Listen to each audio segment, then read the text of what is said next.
Cauliflower முட்டை பொரியல் வாங்க பார்க்கலாம். தண்ணி சூடானோடனே காலிஃப்ளவர் போட்டு உப்பு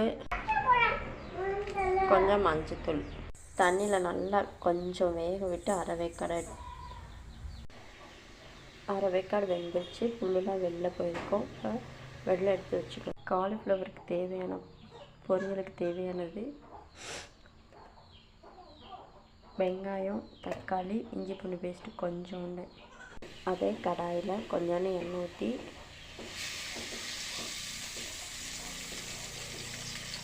எண்ணெய் காஞ்சோடனே சோம்பு போடணும். சோம்பு போடணுன்னு கருவேப்பிலை போடணும். வெங்காயம் கொஞ்சம் போடணும்.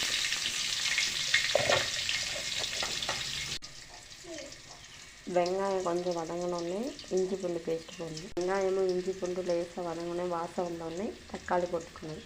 தக்காளி வதங்கினோடனே காலிஃப்ளவர் போட்டு மூடி வச்சுக்கணும். காலிஃப்ளவருக்கு தேவையான அளவு மிளகாப்பொடி, உப்பு போட்டு கொஞ்சோண்டு தண்ணி தெளித்து மூடி வச்சு வேக வச்சுக்கணும். அப்பப்போ ஓப்பன் பண்ணி கிண்டி விட்டுட்டே இருக்கணும். காலிஃப்ளவர் நல்லா வெந்துருச்சு.